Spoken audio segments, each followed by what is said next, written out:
विद्यार्थी मित्रो, मी प्राध्यापक उमंग मुंगाळे. मागच्या क्लासमध्ये आपण टाइप्स ऑफ मसल पाहिलं होतं. आपल्याला माहित असेल ॲनिमलच्या बॉडीमध्ये किंवा ह्युमनच्या बॉडीमध्ये मस्क्युलर टिश्यू जो आहे तो मेसोडर्मल ओरिजिन आहे. त्याच्या वेगवेगळ्या प्रॉपर्टी आहेत. कॉन्ट्रॅक्शन, एक्सायटेशन, एक्सायटेबिलिटी, कॉन्ट्रॅक्टिलिटी, इलॅस्टिसिटी या तीन मेन प्रॉपर्टी आहेत कोणाच्या, मसलच्या. आणि मसल्स तीन प्रकारचे असतात. एक स्ट्रायटेड मसल्स, त्याला स्केलेटल मसल म्हणतात. ओके, त्याच्याबद्दल आपण डिटेलमध्ये माहिती घेणार आहोत. स्ट्रायटेड मसल एक आहेत, स्मूथ मसल एक आहेत आणि कार्डियाक मसल एक आहेत. असे तीन प्रकारचे मसल असतात. पण त्यापैकी आपल्याला जे डिटेल स्टडी करायचं आहे अबाउट स्केलेटल मसल किंवा त्याला म्हणतात स्ट्रायटेड मसल किंवा त्याला म्हणतात व्हॉलंटरी मसल्स. ओके, त्याला स्ट्रायटेड का म्हणतात? कारण ह्या मसल मध्ये लाईट अँड डार्क बँड असतात. लाईट बँड आणि डार्क बँड एकमेकांच्या नंतर असतात, अल्टरनेट असतात, म्हणून ह्याला नाव पडलंय स्ट्रायटेड मसल्स. कारण त्याला म्हणतात क्रॉस स्ट्रायशन्स. स्ट्रायटेड मसल मध्ये क्रॉस स्ट्रायशन असतात कोणाचे, लाईट अँड डार्क बँडचे, म्हणून त्याला म्हणलंय स्ट्रायटेड मसल्स. एक त्यालाच स्केलेटल मसल का म्हणतात? Because these muscles are attached with the skeleton, attached with the bones, so called as skeletal muscle म्हणतात. आणि याला व्हॉलंटरी का म्हणतात? कारण या मसल ह्या आपल्या मनाच्या इच्छेनुसार काम करतात ना. लिम्ब मुवमेंट, ओके, टंग मुवमेंट, ह्या जे मुवमेंट आहेत आपल्या इच्छेनुसार होतात, विल पॉवर नुसार होतात, म्हणून त्याला म्हणतो आपण व्हॉलंटरी मसल्स. आणि म्हणून स्केलेटल मसल स्ट्रक्चर कसं आहे, कशा प्रकारे ते काम करतात? Skeletal muscles are made up of muscle bundle called as fascicles. लक्षात ठेवा का? सगळ्यात अगोदर मसल मध्ये जे कव्हर आहे मसलचं सगळ्यात बाहेरचं, जे कनेक्टिव्ह टिश्यू बनलंय त्याला म्हणतात फॅसिया. आणि फॅसियाच्या मध्ये काय असतात? अनेक मसल बंडल असतात. फॅसियाच्या मध्ये अनेक मसल बंडल असतात, ज्याला मसल फॅसिकल म्हणतो. कळलं? सगळ्यात बाहेर मसलचं जे कव्हर आहे त्याला फॅसिया म्हणतात. फॅसिया हे कनेक्टिव्ह टिश्यूने बांधलेलं आहे आणि त्याच्यामध्ये अनेक मसल बंडल पॅक झालेले असतात. आणि फॅसियाच्या सोबत किंवा इपिमायसियम असतो. सगळ्या बाहेरचं जे कव्हर आहे मसल त्याला म्हणतात इपिमायसियम. ओके, आणि नंतर या फॅसियाच्या मध्ये अनेक मसल बंडल असतात आणि मसल बंडलचं जे कव्हर आहे, मसल फॅसिकलचे जे कव्हर आहे त्याला म्हणतात पेरिमायसियम किंवा त्याला एंडोमायसियम म्हणतात नंतर. ओके, म्हणजे सगळ्यात बाहेर इपिमायसियम, त्याच्यानंतर पेरिमायसियम, त्याच्यानंतर एंडोमायसियम. आणि एंडोमायसियमच्या मध्ये कोण असतात? मसल फायबर असतात किंवा त्यालाच मसल सेल म्हणतो आपण. ओके, एका फॅसिकलच्या मध्ये अनेक, okay, fascicle are held together with help of collagen connective tissue. फॅसिकलला बांधण्यासाठी कोलॅजिन कनेक्टिव्ह टिश्यू असतो व्हाईट फायबर बनलेला, त्याला म्हणतात फॅसिया. आणि each fascicle contain many muscle fibre. बघा इथं एका फॅसिकलच्या मध्ये अनेक काय असतात? मसल फायबर असतात. Okay, each fascicle contain many muscle fibres. आणि मसल फायबरचा लाईन अप आहे. मसल फायबरच्या भोवती काय असतं म्हणलं तर, मसल फायबर जे आहे त्याच्या भोवती जे कव्हर असतं मेम्ब्रेनचं, प्लाझ्मा मेम्ब्रेनचं, त्याला म्हणतात सार्कोलेमा. आणि त्या मेम्ब्रेनच्या मध्ये असलेल्या सायटोप्लाझमला म्हणतात सार्कोप्लाझम. आणि म्हणून ईच मसल फायबर कंटेन, प्रत्येक मसल फायबर मध्ये काय असतं? पॅरलली अरेंज्ड मायोफिलामेंट किंवा मायोफायब्रिल्स. बघा, मसल फायबरच्या मध्ये कोण असतात?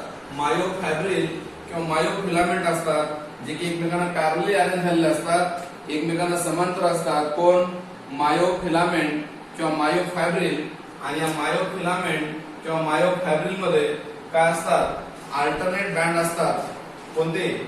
आयसोट्रॉपिक बँड म्हणजे आय बँड आणि अनआयसोट्रॉपिक बँड म्हणजे ए बँड. हे एकमेकांना अल्टरनेट असतात. कुठं? मायोफायब्रिलच्या मध्ये लाईट बँड, ज्याला लाईट बँडला आपण आय बँड म्हणतो आणि डार्क बँडला आपण ए बँड म्हणतो. लक्षात कसं ठेवायचं? लाईट मध्ये एल आय सेकंड अल्फाबेट आहे, एल आय म्हणून आय बँड, आणि डार्क मध्ये डी ए सेकंड अल्फाबेट ए आहे म्हणून डार्क बँड म्हणतात. लक्षात ठेवायचं, डी सांगितली. म्हणून असे दोन बँड तयार होतात. लाईट बँडला म्हणतो आपण आयसोट्रॉपिक बँड आणि डार्क बँडला म्हणतो अनआयसोट्रॉपिक बँड. ओके, डार्क का म्हणतात कारण त्याच्यामधून लाईट पास होत नाही आणि it is due to presence of two fibrous contracted protein. आणि मग त्या बँडच्या मध्ये दोन प्रकारचे प्रोटीन असतात. कोणते? ऍक्टिन आणि मायोसिन. ऍक्टिन जो आहे, ऍक्टिन जो फिलामेंट आहे तो थिन असतो. ओके, आणि जो लाईट बँडच्या मध्ये असतो. आणि मायोसिन फिलामेंट जे आहे ते थिक आहे आणि तो डार्क बँडच्या मध्ये असतो. ओके, पुन्हा एकदा सांगलो. Actin filament generally found in I band आणि मायोसिन फिलामेंट जे आहे ते ए बँडच्या मध्ये असतं, ज्याच्यामधून लाईट पास होत नाही, थिक असतं. आणि हे पण लक्षात ठेवा, actin are attached on the Z line. Actin filament जे असतात ते झेड लाईनवर असतात आणि मायोसिन फिलामेंट जे असतात ते एम लाईनवर अटॅच झालेले असतात. Confirm. Actin filaments are attached on the Z line आणि myosin filaments are attached on the M line. Okay, आणि ऍक्टिन फिलामेंट हे मुव्हेबल आहेत, हलणारे आहेत. मायोसिन फिलामेंट हलत नाही, फिक्स असतात. म्हणून आय बँड कंटेन ऍक्टिन. बघा इकडे मी तुम्हाला सांगितलंय आय बँड मध्ये ऍक्टिन असतात आणि ऍक्टिन कसं आहे, मुव्हेबल आहे, हलणार आहे. कारण झेड लाईन हलतात, दोन झेड लाईन जवळ येतात. कधी? कॉन्ट्रॅक्शन होताना, जेव्हा मसलचं कॉन्ट्रॅक्शन होतं त्यावेळेस या दोन झेड लाईन जवळ येतात आणि म्हणून त्याला म्हणतात स्लायडिंग फिलामेंट थेरी. का? तर ऍक्टिन फिलामेंट मायोसिन फिलामेंटच्या वर घासतात. हे मायोसिन आहे आणि हे ऍक्टिन आहे. माझी बोटं म्हणजे ऍक्टिन आहेत, मधली पेन म्हणजे मायोसिन आहे.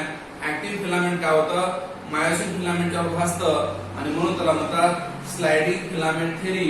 ऍक्टिन फिलामेंट थिन आहेत, मायोसिन फिलामेंट थिक आहेत आणि ते एकमेकांना पॅरलल अरेंज झालेले आहेत, एकमेकांना समांतर असतात. ओके, आणि म्हणून A band where lighter middle region called as S bands. लक्षात नाही का?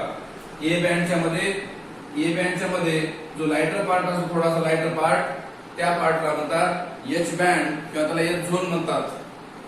लक्षात नाही का? एच झोन म्हणजे असं ठिकाण आहे की ज्या ठिकाणी ऍक्टिन फिलामेंट मायोसिन फिलामेंटच्या वर ओव्हरलॅप करत नाहीत आणि मग मध्ये तो गॅप राहतो छोटासा. ऍक्टिन फिलामेंट जेव्हा मायोसिन फिलामेंट कडे येतात त्यावेळेस या भागामध्ये ओव्हरलॅपिंग होत नाही, म्हणून त्या पार्टला म्हणतात एच झोन. आणि हे मायोसिनच्या वर असतं आणि thin dark line. Okay, H झोनच्या मध्ये डार्क कलरची लाईन असते त्या लाईनला म्हणतात एम लाईन. ओके, जी एच झोनच्या सेंटर मधून पास होते ना, M line is pass through the H zone. आणि एम लाईनच्या वर कोण असतात? मायोसिन नावाचे प्रोटीन असतात, फिलामेंट असतात. आय बँड बायसेक्टेड आणि this dark band is called as Z line. मी तुम्हाला म्हणलं होतं आय बँडच्या मध्ये सेंटरला जी लाईन असते त्याचे ऍक्टिन फिलामेंट अटॅच झालेले असतात, त्या लाईनला म्हणतात झेड लाईन. आणि हे पण तुम्हाला म्हणलं होतं मी की दोन झेड लाईनच्या मधला जो रिजन आहे, भाग आहे, त्या रिजनला म्हणतात okay the distance between two Z line is called as sarcomere. and sarcomere is also called as structural and functional unit of muscle fiber. Okay, sarcomere ला म्हणतात structural and functional unit. का? कारण ते मसलचं वर्किंग घडून आणतं. म्हणून I band is dissected हे झाले तुम्हाला सांगितलं मी. म्हणून सार्कोमियर पॉइंट महत्वाचा आहे मसल मध्ये, जे स्ट्रक्चर आणि फंक्शन दोन्ही दाखवतं. ऍक्टिनच्या वर काय असतं मग तुम्ही डिटेल मध्ये पाहिलं, ते वरचं ऍक्टिन फिलामेंट आहे, खालचं मायोसिन फिलामेंट आहे. ही डायग्राम तुमची क्लिअर झालेली आहे. आता ही डायग्राम तुमची क्लिअर झालेली आहे वरची. ओके, पुन्हा एकदा सांगलो, मसलच्या बाहेरचा कव्हर इपिमायसियम. ओके, इपिमायसियमच्या मध्ये अनेक मसल बंडल असतात.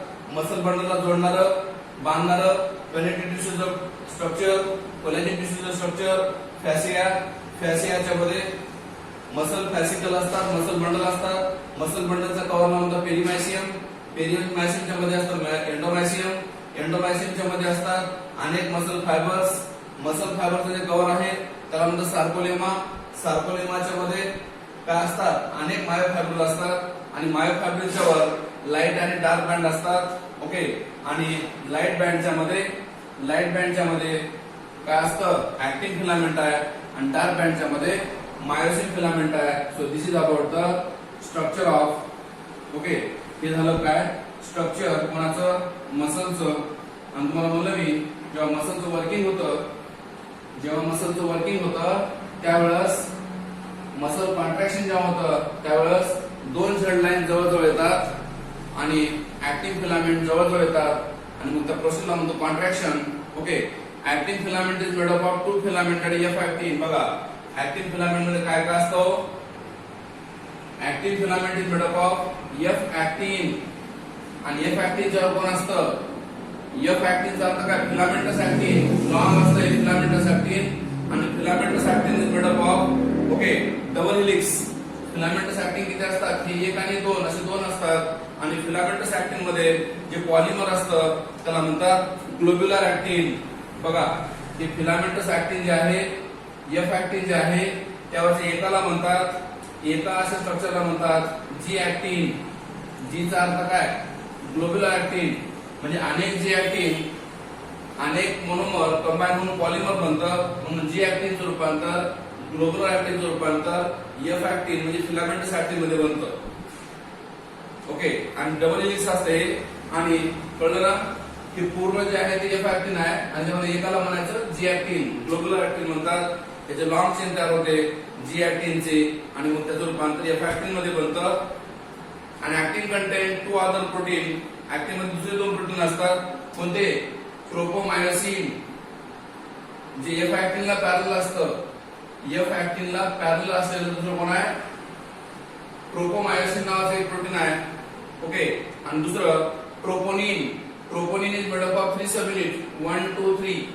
ट्रोपोनिन मध्ये 3 सब युनिट असतात आणि हे ट्रोपोनिन कंटिन्युअस नसून आफ्टर सर्टन इंटरवल असतं. ट्रोपोनिन कुठं असतं?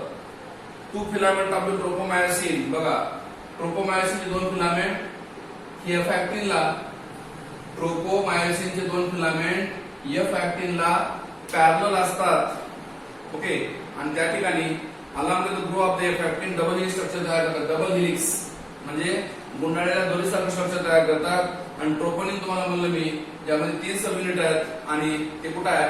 They are present at the regular intervals. बघा इथं आहे, इथं आहे, इथं आहे. रेग्युलर इंटरवल नंतर आहे, कंटिन्युअस नसतं. कोण? ट्रोपोनिन. आणि they are regular interval on tropomyosin. लक्षात नाही का?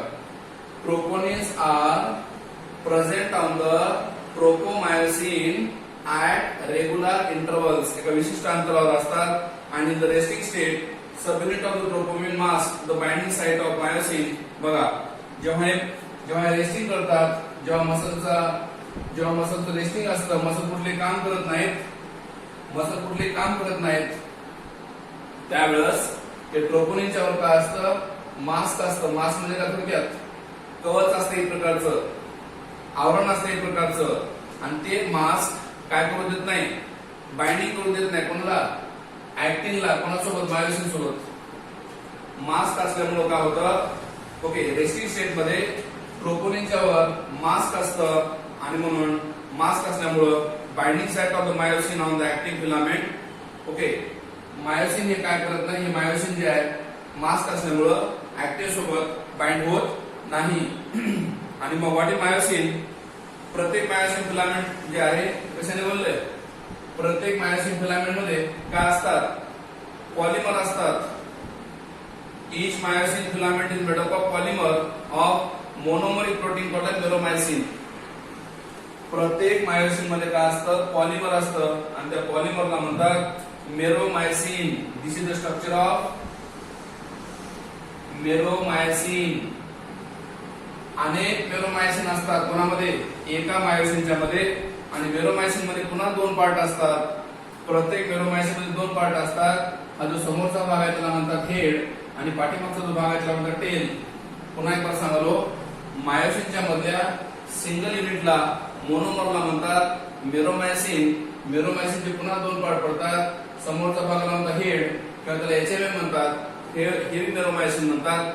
आणि खालच्या भागाला म्हणतात टेल किंवा त्याला एलएमएम म्हणतात, लाईट मेरोमायसिन म्हणतात. हेवी मेरोमायसिन जो आहे त्याला एचएमएम म्हणलंय. आणि एचएमएम मध्ये काय तयार होतं? Cross arm. क्रॉस आर्म म्हणजे ह्या भागाला म्हणतात की असं क्रॉस आर्म बनतं. आणि या क्रॉस आर्म मुळे काय होतं? मायोसिनचा पार्ट ऍक्टिनला जोडतो ना. जेव्हा मसलचं वर्किंग सुरू होतं त्यावेळेस हे वरचे ट्रोपोनिन जे आहेत खाली येतात.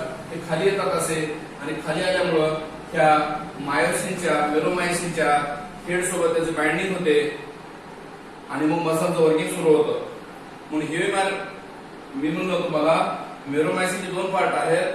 जे समोरचा भाग आहे हेडचा त्याला हेवी म्युरोमायसिन म्हणतात आणि त्यामध्ये क्रॉस आर्म असतं, ग्लोब्युलर हेड आणि शॉर्ट आर्म. बघा इकडं ग्लोब्युलर हेड असतं आणि शॉर्ट आर्म असतं. या दोघांना पण म्हणतात क्रॉस आर्म किंवा त्याला हेवी म्युरोमायसिन म्हणतात.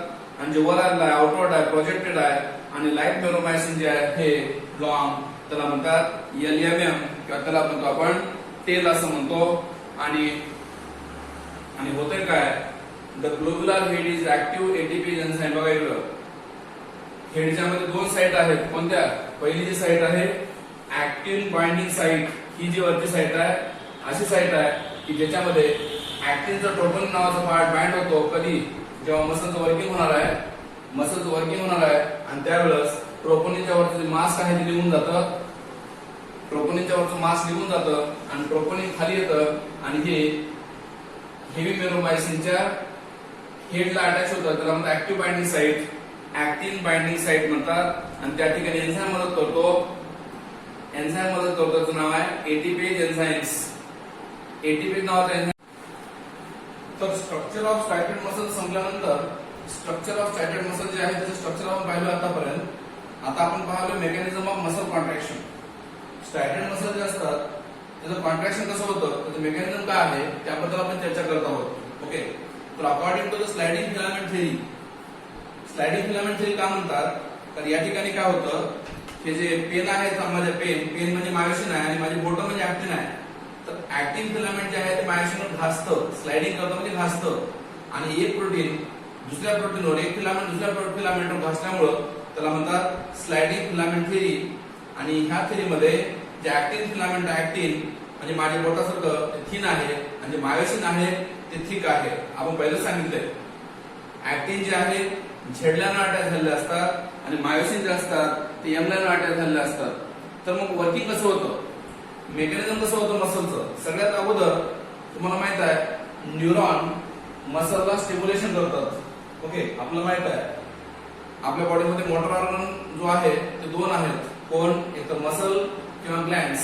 म्हणजे समजा माझ्या हातामध्ये पिन टोचली, मी माझा हात बाजूला काढणार म्हणजे याचा अर्थ माझं मसलचं कॉन्ट्रॅक्शन करणार. आणि कॉन्ट्रॅक्शन करणार याचा अर्थ मला माझ्या सीएनएस कडून सिग्नल मिळाला पाहिजे मसलला. तर सीएनएस कडून, सेंट्रल नर्वस सिस्टीम कडून मसलकडे सिग्नल कॅरी करणारे, इम्पल्स कॅरी करणारे जे न्यूरॉन आहेत त्याचं नाव आहे मोटार न्यूरॉन. जे सीएनएस कडून मोटार इम्पल्स कॅरी करतात कोणाकडे? कोणाकडे? मसलकडे. आणि मग तुम्हाला माहित असेल या न्यूरॉन, मोटार न्यूरॉन आणि मसल या दोघांच्या मध्ये स्ट्रक्चर तयार होतं. त्या स्ट्रक्चरला म्हणतात मोटार एंड प्लेट, त्याला म्हणतात मोटार युनिट. काय म्हणतात? मोटार युनिट असं म्हणतात. म्हणजे इथं न्यूरॉनचं कव्हर म्हणजे न्यूरोलेमा आणि मसलचं कव्हर म्हणजे सार्कोलेमा, या दोघांच्या मध्ये गॅप तयार होतो. त्या गॅपला म्हणतात सिनॅप्स. आणि त्या सिनॅप्स मध्ये एक हार्मोन तयार होतं, जे वेसिकल मधून रिलीज होतं आणि त्या hormone is called as neurotransmitter hormone, that is acetylcholine. तर होतं कसं, मग सुरुवातीला इम्पल्स येतं कोणाकडून? सीएनएस कडून. आणि जे न्यूरो मस्कुलर जंक्शन मध्ये येतं त्याला म्हणतात मोटार एंड प्लेट. त्याला मोटार एंड प्लेट म्हणतात. त्या ठिकाणी येतं आणि त्या ठिकाणी मोटार न्यूरॉनच्या द्वारे हे इम्पल्स येतात कोणाकडे? मसलकडे. आणि मसलकडे आल्यानंतर न्यूरो मस्कुलर जंक्शन तयार होतं. न्यूरो मस्कुलर जंक्शन, न्यूरॉन आणि मसल दोघांच्या मध्ये एक स्ट्रक्चर तयार होतं. दोघांच्या मध्ये सिनॅप्स तयार होतो आणि त्या सिनॅप्सच्या मध्ये काय होतं? हार्मोन भरतं. सार्कोलेमा आणि न्यूरॉन दोघांच्या मध्ये हार्मोन भरतं. कोणतं? ॲसिटिल कोलिन नावाचं. आणि म्हणून motor neuron plus muscle fibre, motor neuron वरचा आणि मसल फायबर दोन, त्या दोघांना मिळून म्हणतात मोटार युनिट. विसरू नका प्लीज, कारण दोघांचं मिळून स्ट्रक्चर बनतात म्हणून त्या दोघांच्या स्ट्रक्चरला म्हणलंय मोटार युनिट. ओके, मग मोटार युनिट बनलं. आता काय होतं? सिनॅप्टिक वेसिकल जे असतात कुठं? या मोटार न्यूरॉनच्या एंडला ते सिनॅप्टिक वेसिकल पुढे सरकतात आणि त्यामध्ये हार्मोन असतं, रिलीज होतं. कोणतं? ॲसिटिल कोलिन नावाचं न्यूरो ट्रान्समिटर हार्मोन रिलीज होतं कुठं? सिनॅप्स मध्ये. आणि सिनॅप्स मध्ये रिलीज झाल्याबरोबर ऍक्शन पोटेन्शियल सुरू होतं. ऍक्शन पोटेन्शियल स्टार्ट होतं. ऍक्शन पोटेन्शियल स्टार्ट झाल्याबरोबर ओके, हे ऍक्शन पोटेन्शियल पसरतं कुठं? सार्कोलेमाच्या लेअरवर, मसल फायबरवर पूर्ण सगळीकडं हे ऍक्शन पोटेन्शियल पसरतं आणि मग हे इम्पल्स आता सार्कोलेमामधून मसल मध्ये शिरतात. They cause release of the calcium ion from sarcoplasmic सिस्टमनी टू द सार्कोप्लाझम. लक्षात देऊ नका. त्यामुळे काय होतं, कॅल्शियम आयन जे असतात मग ऍक्शन पोटेन्शियल सुरू झाल्याबरोबर ओके सार्कोप्लाझमिक रेटिक्युलमच्या मध्ये सार्कोप्लाझमिक सिस्टमच्या मध्ये जे कॅल्शियम आयन असतात ते बाहेर निघतात आणि कोणाकडे जातात, सार्कोप्लाझम कडे जातात. आणि मग निघाल्याबरोबर सार्कोप्लाझमिक सिस्टम निकडचे कॅल्शियम आयन जेव्हा सार्कोप्लाझम मध्ये जातात त्यावेळेस तुम्हाला म्हणलं होतं मी कॅल्शियम बाइंड होतो कोणासोबत, ट्रोपोनिन सोबत. आणि कॅल्शियम जेव्हा ट्रोपोनिन सोबत बाइंड होतो तेव्हा ट्रोपोनिन काय होतं, रोटेट होतात, खाली येतात. आणि ट्रोपोनिन रोटेट झाल्यामुळं ते ट्रोपोनिनचा पार्ट कोणावर बांधतो, ऍक्टिन बाइंडिंग साइट. ट्रोपोनिनचा पार्ट जो आहे ते अनमास्क होता. अनमास्क अर्थ आता पण तुम्हाला म्हणलं होतं मी ट्रोपोनिनच्या मास्क होता. आता पण रेस्टिंग कंडिशन मध्ये, रेस्टिंग पोटेन्शियल मध्ये ट्रोपोनिनच्या वर मास्क होतं. आता ऍक्शन पोटेन्शियल मध्ये ट्रोपोनिनच्या वरचं मास्क निघून जातं आणि मग कॅल्शियम आयन बाइंड झाले. आणि कॅल्शियम आयन बाइंड झाल्यामुळं ट्रोपोनिन खाली येतं आणि बाइंड होतं कोणासोबत, मायोसिन सोबत. म्हणजे याचा अर्थ ऍक्टिन आणि मायोसिन दोघांचा जॉईंट तयार होतो. ओके. आणि त्याच वेळेस काय करतात, एटीपी बाइंडिंग साइट मध्ये एटीपी बांधतात. एटीपी बांधतो, एटीपीचं हायड्रोलाइज होतं, ब्रेकडाऊन होतं एटीपीचं आणि रूपांतर एडीपी आणि पीआय मध्ये होतं. आणि त्यामुळं त्याच वेळेस काय होतं, मग हे जे क्रॉस ब्रिज आहे असं वर उचलतं, हेड वर उचलतं आणि चिकटतं कोणाला, ट्रोपोनिनला. आणि ट्रोपोनिनला चिकटल्या बरोबर ऍक्टिन आणि मायोसिन दोघांच्या मध्ये क्रॉस ब्रिज तयार होतो, दोघांच्या मध्ये जॉईंट तयार होतो. आणि म्हणून active site of the actin to form cross bridge, दोघांच्या मध्ये क्रॉस ब्रिज बनतं. आणि दिस पुल आणि त्यामुळं ते खेचतात कोणाला, दोन झेड लाईनला, दोन ऍक्टिनला, कोणीकडे, एम लाईन कडे. कोणाकडे खेचतात, दोन ऍक्टिनला एम लाईन कडे खेचतात. कारण मसलचं कॉन्ट्रॅक्शन झालंय. स्टार्टिंगला कॉन्ट्रॅक्ट रिलॅक्स असतात, पुन्हा कॉन्ट्रॅक्टिंग होतात आणि पुन्हा कॉन्ट्रॅक्शन होतं. रिलॅक्स असतात सुरुवातीला, नंतर कॉन्ट्रॅक्टिंग असतात, पुन्हा कॉन्ट्रॅक्शन होतं. आणि त्यावेळेस दोन झेड लाईन जेव्हा जवळजवळ येतात, दोन ऍक्टिव्ह फिलामेंट जवळजवळ येतात, त्यावेळेस तुम्हाला माहित आहे जो एल्झोन नावाचा पार्ट होता तो टेम्पररी डिसअपियर होतो, तात्पुरता डिसअपियर होतो. कधी, ऍक्टिव्ह फिलामेंट जेव्हा स्लाइड होतात कोणावर, मायोसिनवर, ऍक्टिव्ह फिलामेंट जेव्हा जवळजवळ येतात कॉन्ट्रॅक्शन झाल्यामुळे झेड लाईनचं. ओके. जे ए बँड आहे तो शॉर्ट होतो किंवा the centre of the A band म्हणजे ऍक्टिंग कोणाकडे येतात, ए बँड कडे येतात. आणि मी तुम्हाला म्हणलं होतं जो एज झोन आहे तो पार्शियली डिसअपियर होतो, तात्पुरतं काय होतो, नष्ट होतो. कारण जे ऍक्टिन आहेत ते मध्ये येतात कोणाकडे, एम लाईन कडे येतात. इथं लक्षात ठेवा, ऍक्टिन फक्त हलतो, मायोसिन हलत नाही. म्हणून ऍक्टिन कोणामध्ये असतो, लाईट बँड मध्ये असतो. लाईट बँड शॉर्ट होतो. आणि मायोसिन कोणामध्ये असतो, ए बँड मध्ये असतो. A band retain as it is, म्हणजे ए बँड वर काही परिणाम होत नाही. आणि म्हणून the Z line attach to the actin also pulled inward. बघा तुम्हाला माहिती आहे ऍक्टिन कोणावर चिटकलेत, झेड लाईन वर. मग ऍक्टिन जर जवळ आले तर झेड लाईन पण जवळ येतात. अगोदर झेड लाईन दूर असतात रिलॅक्स कंडिशन मध्ये, कॉन्टॅक्टिव्ह होतात, हळूहळू झेड लाईन जवळ येतात, शॉर्टनिंग होतात आणि कॉन्ट्रॅक्शन सुरू होतं. त्याला म्हणतात कॉन्ट्रॅक्शन ऑफ सार्कोमियर. कारण आपण पहिले म्हणलं होतं दोन झेड लाईनच्या मधल्या अंतराला म्हणतात सार्कोमियर. त्याचं कॉन्ट्रॅक्शन होतं. And I band get shorter. I band काय होतात, शॉर्ट होतात, पण ए बँड मात्र रिटेन जशाच तसं राहतं. पुन्हा रिपीट सांगालो, झेड लाईन जवळजवळ आल्यामुळं आय बँड शॉर्ट होतो, छोटा होतो, पण ए बँड जो आहे ज्यामध्ये मायोसिन असतं ते मात्र रिटेन द लेन, जशा तशी त्याची लाईन बदलत नाही. आणि सुरुवातीला मसल जमक रिलॅक्स कंडिशन मध्ये असताना ऍक्टिन दूर असतात, झेड लाईन दूर असतात. रिलॅक्सिंग कॉन्ट्रॅक्टिंग कंडिशन मध्ये झेड लाईन जवळ येतात आणि कॉन्ट्रॅक्टेड कंडिशन मध्ये झेड लाईन चिटकतात. म्हणजे एच झोन पूर्णपणे नष्ट होतो. आणि मायोसिन रिलीज तुम्हाला म्हणलं होतं. पुन्हा नंतर काय होतं, अगोदर एटीपी हायड्रोलाइज झाला, एटीपी ब्रेक झाला आता. आणि एटीपी ब्रेक झाल्यानंतर त्या मायोसिन पासून काय होतं, एटीपीचं रूपांतर मायोसिन मध्ये काय होतं, एटीपीचं रूपांतर तुम्हाला माहित आहे. एटीपीचं रूपांतर एडीपी प्लस पीआय मध्ये होतं, इनऑर्गॅनिक फॉस्फेट मध्ये होतं, मायोसिन मध्ये होतं. आणि goes back to the relax state. आणि त्यात म्हणून काय होतं, मायोसिन एडीपी आणि पीआय बनवतं आणि मसल रिलॅक्स स्टेट मध्ये जातात and new ATP bind to the cross bridge. पुन्हा नवीन ATP बांध तयार होतो कुठं क्रॉस ब्रिजच्या ठिकाणी. ओके, आणि क्रॉस ब्रिज पुन्हा ब्रेक होतो. मग जो क्रॉस ब्रिज ऍक्टिन आणि मायोसिन दोघांच्या मध्ये बनला होता हेड मुळे तो क्रॉस ब्रिज ब्रेक होतो. कधी एटीपीचं रूपांतर एटीपी आणि पीआय मध्ये बनल्यानंतर, आणि ATP again hydrolyse by myosin.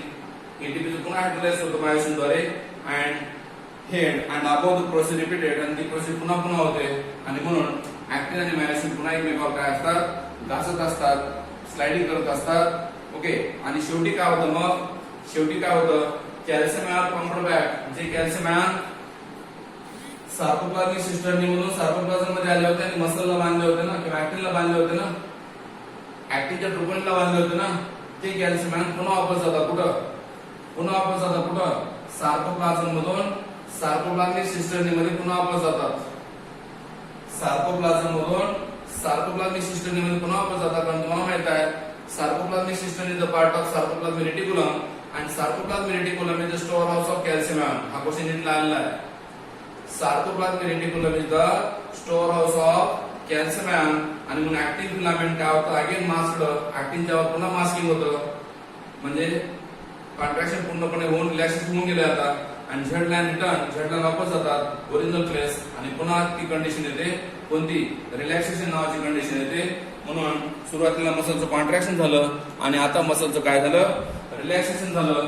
पुढे काय होतं बघा, तुम्हाला माहित असेल स्ट्रायटेड मसलला आपण व्हॉलंटरी मसल म्हणतो, ज्याचा आपण इच्छेनुसार काम करतो. आणि reaction time for the fibre varies in different muscles. Okay, reaction time जो आहे तो फायबर मधला वेगळ्या मसल मध्ये वेगळा असतो. आणि रिपीटेड कॉन्ट्रॅक्शन केल्यामुळे स्ट्रायटेड मसल व्हॉलंटरी आहे, त्याचा आपण रिपीटेड कॉन्ट्रॅक्शन केल्यामुळे काय होतं त्या मसल मध्ये पेन होतं, दुखतं. ओके, का कारण त्या मसल मध्ये अनएरोबिक रिस्पिरेशन होतं, ऑक्सिजन मिळत नाही. कारण मसलचं काम वाढलं म्हणून ऑक्सिजनची डिमांड वाढली, पण ती हार्ट फुलफिल करू शकत नाही. त्यामुळे मसलमध्ये अनएरोबिक रिस्पिरेशन होतं आणि त्यामुळे तिथे लॅक्टिक ऍसिड जमा होतं. आणि लॅक्टिक ऍसिड जमा झाल्यामुळं मसलमध्ये फटीग होतं, वेदना होतात. का कारण त्या ठिकाणी अनएरोबिक ब्रेकडाऊन होतं. कोणाचं शुगरचं, ग्लायकोजनचं. कारण मसलमध्ये ग्लायकोजन स्टोअर असतं, त्या ग्लायकोजन सोबत रूपांतर सुरुवातीला ग्लुकोज मध्ये होतं आणि ग्लुकोजचं रूपांतर लॅक्टिक ऍसिड मध्ये होतं. आणि लॅक्टिक ऍसिड जमा झाल्यामुळं काय होतं त्या ठिकाणी फटीग होतं. कुठं मसलमध्ये, स्पेशली स्ट्रायटेड मसल मध्ये होतं. तुम्हाला माहित आहे पुन्हा मसलचे पुन्हा प्रकार आहेत दोन, रेड मसल आणि व्हाईट मसल्स. मसलचे दोन प्रकारचे फायबर असतात, रेड मसल फायबर आणि व्हाईट मसल फायबर. सिंपल आहे, दोन्हीमध्ये काय फरक आहे. रेड मसल जे असतात ज्यामध्ये मायोग्लोबिन नावाचं रेड प्रोटीन असतं आणि व्हाईट मसल मध्ये मायोग्लोबिन लेस असतं किंवा अब्सेंट असलं चालतं, लेस असतं मायोग्लोबिन. म्हणून red muscle is also called as aerobic muscles. कारण तिथं मायोग्लोबिन असल्यामुळं ऑक्सिजनची गरज लागते, एरोबिक मसल म्हणतात. आणि व्हाईट मसल मध्ये मायोग्लोबिन कमी आहे म्हणून त्याला आपण अनारोबिक मसल सुद्धा म्हणतो. ओके, रेड मसल मध्ये मायटोकॉन्ड्रिया संख्या जास्त असते, व्हाईट मसल मध्ये मायटोकॉन्ड्रिया संख्या कमी असते. आणि नो डाऊट मायोग्लोबिन असल्यामुळे तुम्हाला म्हणतो रेड मसल मध्ये अरोबिक मेटाबॉलिझम होतं, तर व्हाईट मसल फायबर मध्ये अनएरोबिक मेटाबॉलिझम होतं. आणि मायटोकॉन्ड्रिया प्रेझेंट असल्यामुळे एनर्जी तयार होते आणि ते help in the slow and sustain the contraction.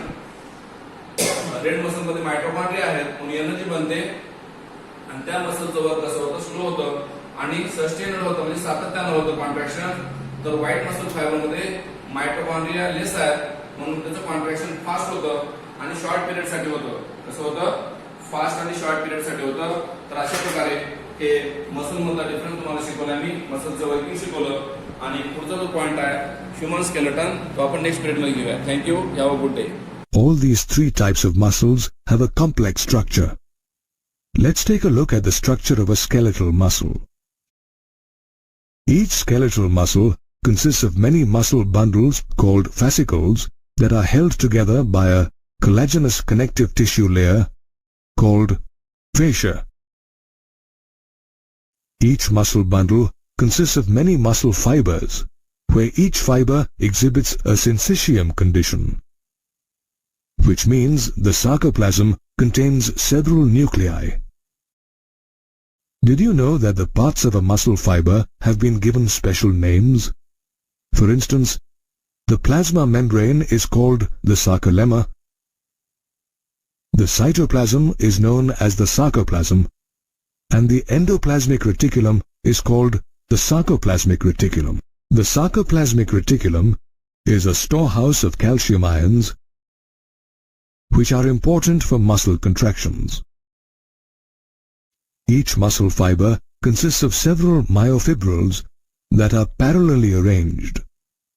When viewed under an electron microscope, these myofibrils show alternate light and dark bands.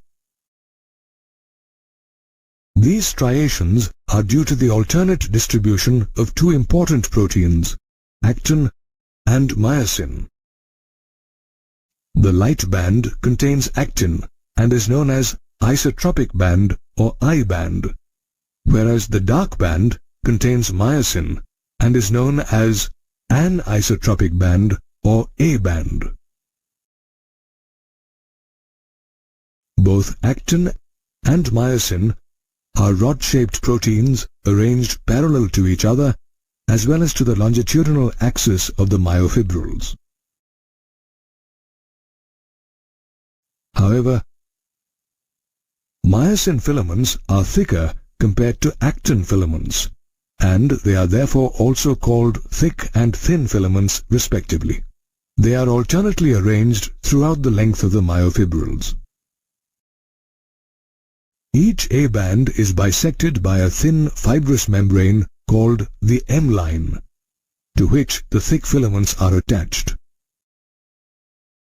Similarly, the center of each I band is bisected by an elastic fiber called the Z line, to which all the thin filaments are firmly attached. The portion of the myofibril that lies between two successive Z lines is called the sarcomere, which forms the functional unit of a muscle contraction. At rest, the ends of the thin filaments partly cover the ends of the thick filaments, leaving the central part of the thick filaments uncovered, which is called the H zone. The biochemical study of the two proteins, actin and myosin, show that both have a complex structure. Each actin or thin filament consists of two F or filamentous actins helically coiled to each other. Each F actin is a polymer of monomeric G or globular actin. These F actins also have two filaments that run closely throughout their length. These filaments are made of a protein called tropomyosin, which bears another complex protein called troponin at regular intervals. In a resting state, a subunit of troponin covers the active binding sites for myosin on the actin filaments. Similarly, each myosin or thick filament is a polymerized protein. It is made up of many monomeric proteins called meromyosins. Each meromyosin consists of two important parts, a globular head with a short arm and a tail. However, the globular head and arm is heavier than the tail and is therefore called heavy meromyosin or HMM, while the tail is called light meromyosin or LMM. The HMM component projects at regular distances at an angle from the surface of the myosin filament and is called the cross-arm. The head has binding sites for actin and ATP. Additionally, it has an active ATPase enzyme that breaks down the ATP into ADP plus inorganic phosphate, thereby releasing energy. Although the human body has about 650 muscles, in every physical action, whether blinking or running, there is an interplay of muscles as well as complex proteins. Muscle is a special organ that transforms chemical energy into movement. How do you think our muscles contract when we smile, jump, or cycle. The mechanism of muscle contraction is well understood by the sliding filament theory. According to this model, muscle fibers contract when thin or actin filaments slide over the thick or myosin filaments. To start a muscle contraction, the central nervous system, or CNS, sends a signal via a motor neuron. The motor neurons, along with the connected muscle fibers, form a motor unit. In fact, the junction between a motor neuron and sarcolemma of the muscle fiber is called the neuromuscular junction or motor end plate. When a neural signal reaches the motor end plate, it releases a neurotransmitter called acetylcholine. This neurotransmitter generates an action potential in the sarcolemma, which spreads into the muscle fiber, causing the release of calcium ions in the sarcoplasm. The calcium ions further bind to a subunit of troponin on the actin filaments, which causes the troponin to change conformation and move the tropomyosin.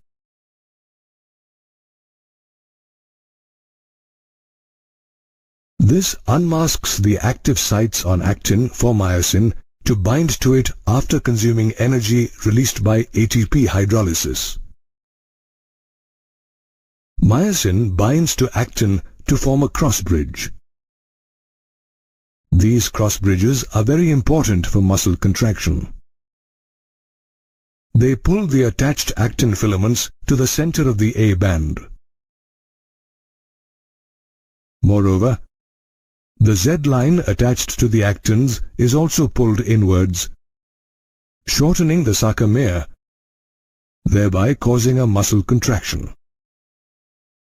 During the contraction, the I bands are reduced, whereas the A bands retain their length.